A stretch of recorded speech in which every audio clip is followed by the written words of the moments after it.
నమస్తే, welcome to అన్ఫిల్టెడ్. NEET exam పరీక్షను నిర్వహించడంలో కేంద్ర ప్రభుత్వం విఫలమైంది, బీజేపీకి చేత కాలేదు అంటూ గడిచిన నెల రోజులుగా పెద్ద ఎత్తున ఢిల్లీ వేదికగా రణరంగంలాగా మార్చేశారు. చివరికి అది ఎంత దాకా వచ్చిందంటే విద్యాశాఖ మంత్రి ధర్మేంద్ర ప్రధాన్ రాజీనామా చేయాల్సినటువంటి పరిస్థితి వచ్చింది. ఇప్పుడు ప్రభుత్వం తనపై వచ్చినటువంటి విమర్శల్ని తిప్పికొట్టడానికి నేరుగా మోదీ గారి రంగంలోకి దిగారు. కొన్ని ట్వీట్లు చేశారు. ఇప్పుడు ఫాస్ట్ ట్రాక్ కోర్టులను ఏర్పాటు చేస్తున్నామని చెప్పారు. అలాగే ఒక బిల్లును కూడా తీసుకొచ్చారు, పార్లమెంట్లో ప్రవేశపెట్టారు. దీంతో పాటు వీటన్నిటికీ మించి ఒక హై పవర్డ్ టాస్క్ ఫోర్స్ను కూడా ఏర్పాటు చేశారు. హై పవర్డ్ టాస్క్ ఫోర్స్ ఇది. ఇందులో 6 సభ్యులు ఉన్నారు. అంటే ఈ దేశంలో ఇక మీదట పేపర్ లీకేజ్ అనేటువంటి మాట వినబడకూడదు అనేటువంటి దిశగా ఈ రోజున కేంద్రం యుద్ధ ప్రాతిపదికన చర్యలు తీసుకుంటుంది. మరి గతంలో కూడా ఎలాంటి హై పవర్డ్ కమిటీ ఒకటి వేశారు. అయినా కూడా ఎందుకు నీట్ పేపర్ లీక్ అయింది? మరి ఇప్పుడు ఆ తప్పుల్ని జరగకుండా సరిదిద్దుకుంటారా? ఏంటిది ఈ హై పవర్డ్ కమిటీ? ఏంటి, ఎవరెవరు ఉన్నారు దీంట్లో? ఇది పూర్తిగా ఈ పరీక్షా విధానంలో ప్రక్షాళన తీసుకురాగలుగుతుందా? Let's discuss. నాతో స్టూడియోలో ఉన్నారు విశ్లేషకులు మురళీ మనోహర్ గారు. మురళీ గారు నమస్తే. నమస్తే. తప్పులు జరిగిన మాట వాస్తవం, అంగీకరించాల్సిందే. నీట్ ఎగ్జామ్లో పేపర్ లీకేజ్ జరగడం అనేది నిజంగా విద్యార్థుల పర్స్పెక్టివ్లో విచారించాల్సినటువంటి విషయమే. అన్ఫార్చునేట్లీ అది పొలిటిసైజ్ అయింది, రాజకీయ టర్న్, పొలిటికల్ టర్న్ తీసుకుంది. సరే, ఇవంతా మనం నెల రోజుల నుంచి మాట్లాడుకుంటున్నాం. ఇప్పుడు ఈ హై పవర్డ్ కమిటీ ఒకటి వేశారు మోదీ గారు. దీంట్లో ఒక 6 ఉన్నారు. అందరూ వివిధ రంగాలకు చెందినటువంటి పెద్ద పెద్ద గొప్ప వ్యక్తులే ఉన్నారు. నందన్, నీలేకని, వీళ్ళందరూ కూడా. ఏంటి అసలు ఈ గతంలో కూడా ఒక హై పవర్డ్ కమిటీ వేశారు, రాధాకృష్ణన్ కమిటీ అనుకుంటారు. 7 సభ్యుల కమిటీ అది. ఇప్పుడు 6 సభ్యుల కమిటీ. ఎందుకు మరి అప్పుడు కమిటీ వేసినా కూడా ఫెయిల్ అయిందా ఆ కమిటీ? లేకపోతే వాళ్ళు ఇచ్చినటువంటి సిఫార్సులను ఇంప్లిమెంట్ చేయలేదా? ఇప్పుడు మళ్ళీ కమిటీ వేశారు. ఇది ఏంటి అసలు? నమస్తే రాజు గారు. ఇది కమిటీల పైన కమిటీలు, కానీ లీకేజ్ తర్వాత లీకేజ్, ఇది లీక్ల మీద లీక్లు. ఇది అంటే 24లో లీకేజ్ జరగలేదు. అప్పుడు జరిగింది ఏంటి అంటే కొంతమందికి గ్రేస్ మార్కులు ఇవ్వాల్సిన ఒక స్థితి వచ్చింది. వాళ్ళు టైం సెంటర్స్లో టెక్నికల్ ప్రాబ్లం వచ్చి వాళ్ళకి సమయం తగ్గిపోయినప్పుడు సమయం తక్కువ సమయం ఇవ్వడం వల్ల వాళ్ళకి గ్రేస్ మార్కులు కలపడము, ఒక నంబర్, అది 60-70 నంబర్ ఏదో ఉంది, వాళ్ళకి అది చేయడం వల్ల వాళ్ళకి ఏమైందంటే 720 మార్క్స్ హైయెస్ట్ మార్క్స్ ఉంటే అలా హైయెస్ట్ మార్క్స్ వచ్చిన వాళ్ళే పెద్ద నెంబర్ తయారైంది. అప్పుడు దానిపైన విచారణ జరిగితే వాళ్ళందరినీ ఆపేసి పరీక్ష మళ్ళీ కండక్ట్ చేయాల్సిన అవసరం లేదు, సుప్రీంకోర్టు చెప్పింది. వాళ్ళని పక్కకు పెట్టండి, మిగతా రిజల్ట్స్ ఇవ్వండి అని చెప్పేశారు. వాళ్ళని ఎలా క్యాలిక్యులేట్ చేయాలి ఏంది అనేది తర్వాత క్యాలిక్యులేట్ చేశారు. ఆ తర్వాత ఇలాంటివి జరగకూడదు అనే ఉద్దేశంతోనే అప్పటికప్పుడు కమిటీ వేశారు. ఏది నీట్ ఎగ్జామినేషన్ నీట్గా కండక్ట్ చేయడానికి, ముఖ్యంగా ట్రాన్స్పరెంట్గా ఉండడానికి, తర్వాత అకౌంటబిలిటీ ఉండడానికి, ఇవన్నిటినీ టార్గెట్ పెట్టి మీరు అన్నట్టుగా రాధాకృష్ణన్ కమిటీ వేశారు. అయితే ఒక విషయం రాజు గారు, మోడీ గారు ఏ కమిటీ వేసినా మీరు చూడాల్సింది ఏంటంటే వాళ్ళ ఇంటెగ్రిటీ, ఎటువంటి మనుషుల్ని వేస్తూ ఉంటారు అని. ఉదాహరణకు మనకు న్యూ ఎడ్యుకేషన్ పాలసీ వచ్చింది, దానికి ఎవరండి చీఫ్ అంటే కస్తూరి రంగన్. కనుక ఇస్రో చైర్మన్గా ఆయనకున్న పేరు, ఆయన ఇంటిగ్రిటీ, పర్టికులర్గా ఎంత గొప్ప వ్యక్తి, మన దేశానికి ఎంత కాంట్రిబ్యూట్ చేశాడు. అలాంటి గొప్ప శాస్త్రవేత్తని పెట్టి 8 మంది మెంబర్స్తో ఇచ్చారు. మీరు 8 మంది మెంబర్స్ స్టోరీ చదివితే కూడా మీరు అద్భుతంగా ఉంటుంది అన్నట్టు. ఊరికే వాళ్ళ స్టోరీ చదివితేనే ఆ 8 మంది, ఉదాహరణకు మంజుల్ భార్గవ్ అని ఉంటారు, పెన్సిల్వేనియా యూనివర్సిటీ, ఆయన top 10 mathematician in the world. ఆయన స్వయంగా పెన్ను పెట్టి రాశాడు న్యూ ఎడ్యుకేషన్ పాలసీ. అందుకని మీరు ఆ సెలెక్షన్ ఆఫ్ పీపుల్ని చూస్తే మోడీ గారి యొక్క తాపత్రయం కనిపిస్తుంది అందులో, ఏ రాజకీయం లేకుండా. కనుక ఆ 7 మంది సభ్యులు కూర్చొని వాళ్ళు ఒక రిపోర్ట్ ఇచ్చారు. రిపోర్ట్ ఇచ్చాక ఇప్పుడు లీక్ జరిగింది. ఎందుకంటే దాన్ని ఇంప్లిమెంట్ చేయడము సాధ్యం కాలేదు, అంటే సమయం సరిపోకపోవడం వల్ల. వాళ్ళు చెప్పిన ఉదాహరణకు ఒక ఎగ్జాంపుల్ చెప్తాను మీకు. ఎన్టీఏను సంస్కరించండి అన్నాడు, దానికి నేషనల్ టెస్టింగ్ ఏజెన్సీ, అది సమయం తీసుకున్నది. ముఖ్యంగా నీటును జేఈఈ పద్ధతిలో పెట్టండి అన్నారు పరీక్ష. జేఏఈలో ఎప్పుడు కూడా లీకేజ్ జరగలేదు ఇంతవరకు. జేఏఈ ప్రారంభమైనప్పటి నుంచి కూడా ఈ రోజు వరకు కూడా దాంట్లో 2 పరీక్షలు ఉంటాయి. ఒకటి మెయిన్ ఉంటుంది, 2 అడ్వాన్స్డ్ ఉంటుంది. ఈ 2 పరీక్షల పద్ధతిలో జేఏఈ అంటే ఎన్ఐటి, ఐఐటి ఇంజనీరింగ్ టైప్ ఉన్న వాళ్ళందరికీ కూడా అది అడ్మిషన్స్ ఇస్తుంది. 16 లక్షల మంది రాస్తారు జేఏఈ ఈ దేశంలో. వాళ్లకు ఏ రోజు ఒక మిస్టేక్ జరగకుండా, ఏ రోజు లీకేజ్ జరగకుండా ఇదే ఎన్టీఏనే పెడుతుంది ఆ పరీక్ష. కాకపోతే ఈ రాధాకృష్ణన్ కమిటీ ఏం చేసిందంటే రికమెండ్ ఎన్టీఏకు స్టాఫ్ లేదు, ఎన్టీఏ స్టాచ్యుటరీ బాడీ కాదు కనుక అలా ఒక వాళ్ళకు హక్కులు కానీ, వాళ్ళకు బాధ్యతలు కానీ, వాళ్ళకు కొన్ని స్టాఫ్ కానీ, పర్మనెంట్ స్టాఫ్ కానీ ఇవన్నీ లేకుండా ఇలా కొనసాగకూడదు అని ఒక రికమెండేషన్ కనుక రిక్రూట్మెంట్ వైపు వెళ్తున్నారు. ఇప్పుడు పర్మనెంట్ ఎంప్లాయీస్ ఇప్పుడు రీసెంట్గా జరిగిన ఈ మొత్తం వ్యవహారం తర్వాత 47 మందిని టర్మినేట్ చేశారు 47 members including director general, education secretary దగ్గర నుంచి 47 మందిని తొలగించాలి. అది వేరే విషయం. కనుక రాధాకృష్ణ కమిషన్ ఇచ్చిన ఏవైతున్నాయో సిఫార్సులు మార్పులు చేంజ్ చేసే కాలేదు. ఇంకా అసలైన చేంజ్ ఏంది అంటే జేఏఈ లాగా పరీక్ష పెట్టండి. అంటే లాగా అంటే అర్థం ఏంది అంటే ఆన్లైన్ పరీక్ష పెట్టాలి. జేఏఈది ఎప్పుడైనా ఆన్లైన్ జరుగుతుంది, దాంట్లో పేపర్ పెన్ను ఉండదు. సో కంప్యూటర్ బేస్డ్ టెస్ట్ అంటాం, సిబిటి టెస్ట్ అని అంటాం. దానికి ఏం కావాలి, ఇన్ఫ్రాస్ట్రక్చర్ కావాలి, కంప్యూటర్స్ పెట్టాలి.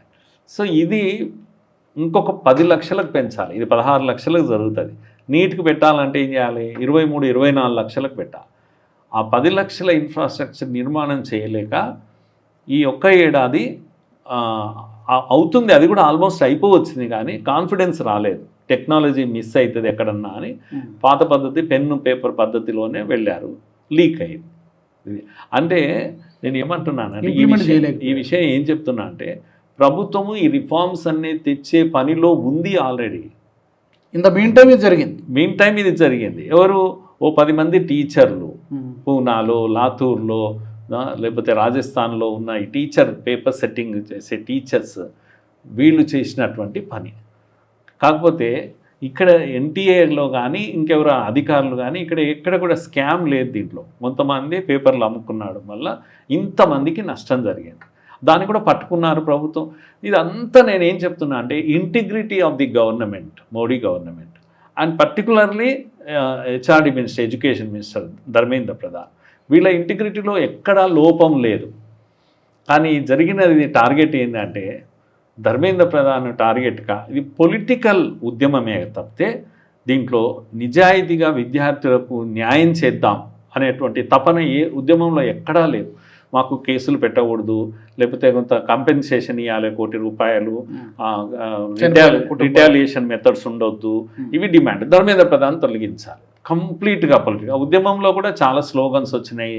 రాముడు సీతను తిట్టడం, హిందూ వ్యతిరేకం, 370 ఆర్టికల్, సంబంధం లేని విషయాలు. టోటల్గా ఈ దేశంలో జరిగిన ఒక మూమెంట్ ఏదైతుందో దీంట్లో నిజాయితీ అనేది మిస్సింగ్. ఏ పిల్లలైతే బాధితులు ఉన్నారో వాళ్ళ కోసం జరిగిన మూమెంట్ కాదు ఇది. కాదు. దాన్ని అడ్డం పెట్టుకున్నారు. పరీక్ష అయిపోయింది, రీటెస్ట్ అయిపోయింది, మార్కులు కూడా ఇచ్చేసారు. పిల్లలు సీట్లు వచ్చిన వాళ్ళంతా సెలబ్రేట్ కూడా చేసుకున్నారు. అంతా అయిపోయింది. అయిపోయాక ఇప్పుడు ఈ ఉద్యమం నడిచింది. దాని పేరున లీక్ అయ్యింది కదా అనే దాని పేరు మీద ఈ ఉద్యమం.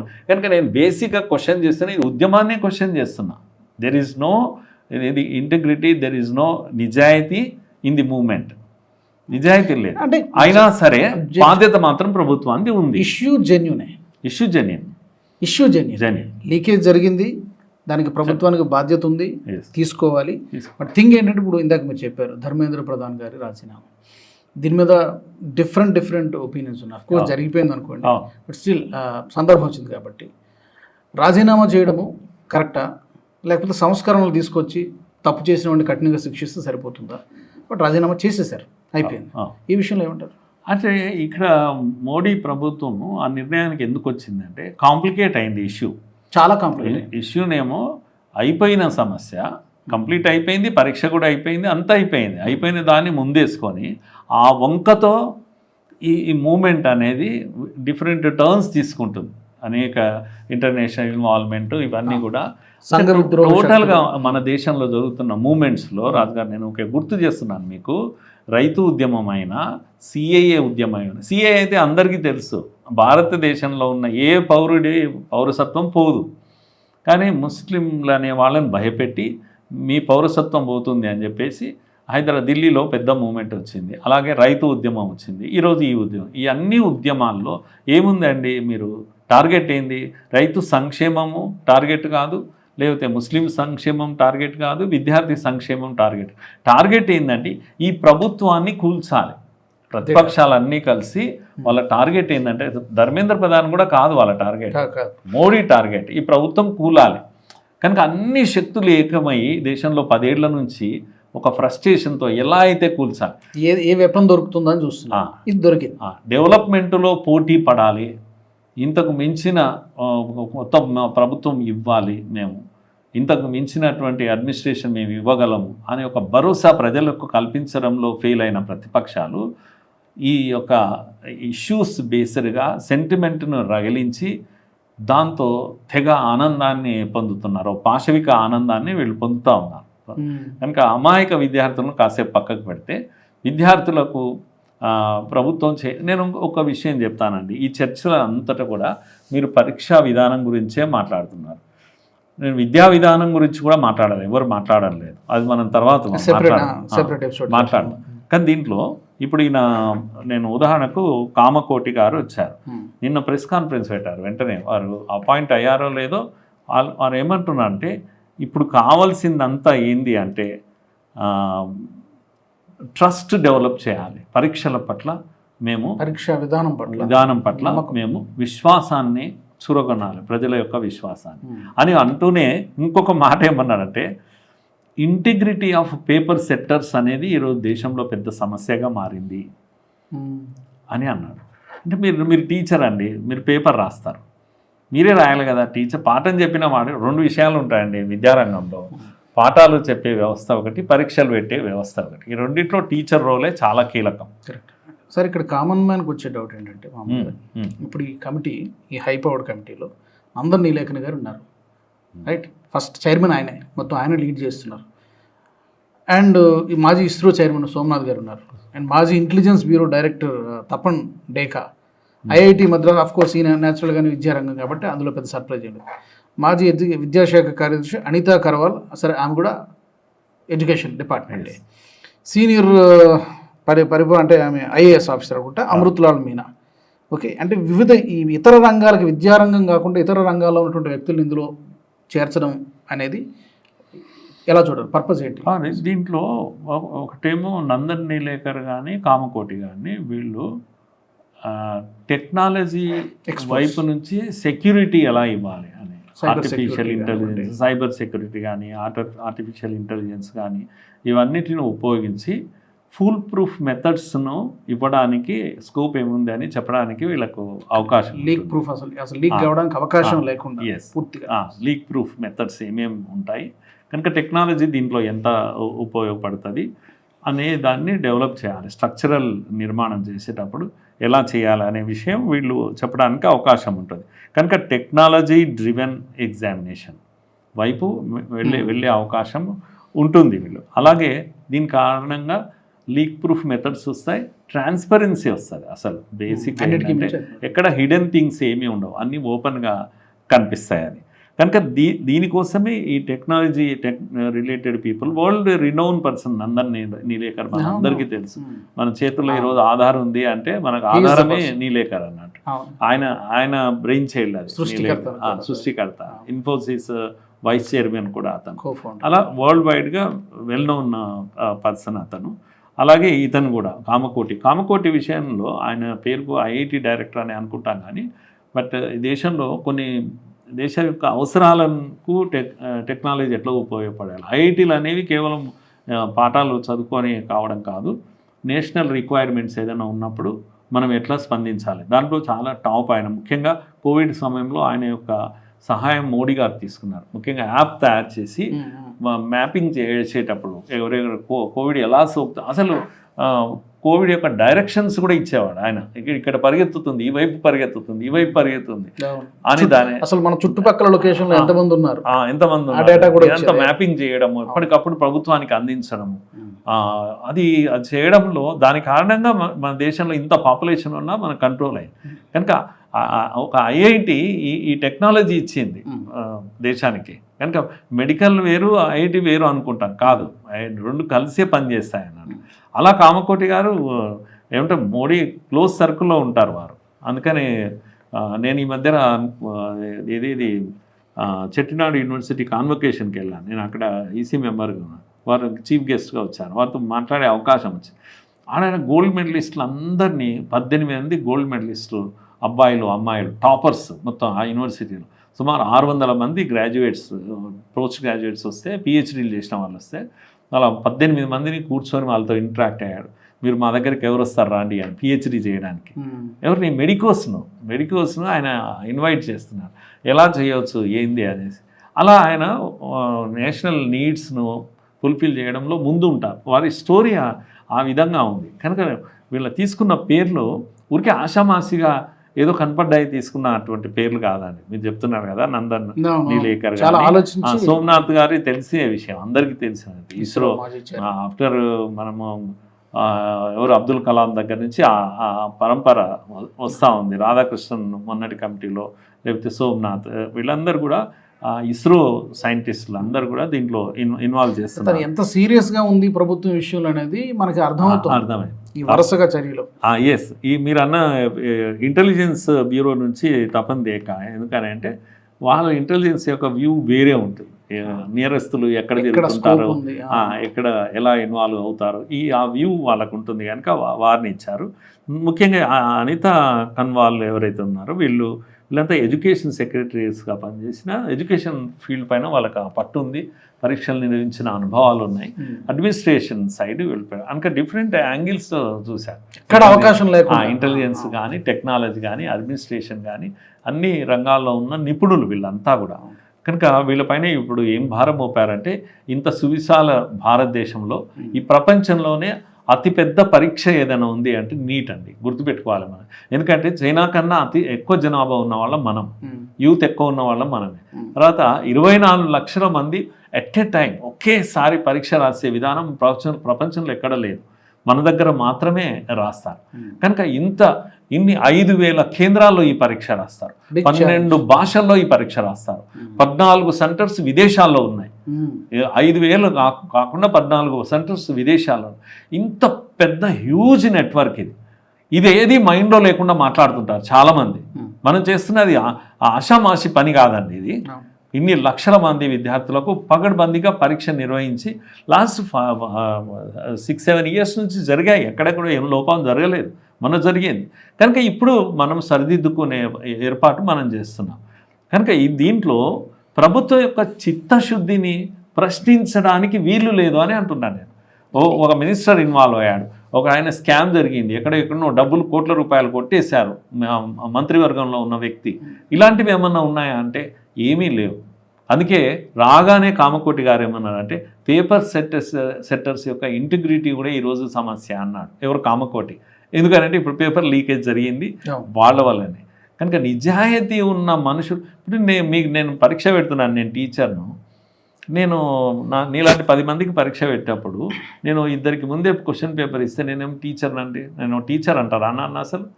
కనుక నేను టీచర్ అనే పదవికి అర్హత ఉందా నాకు?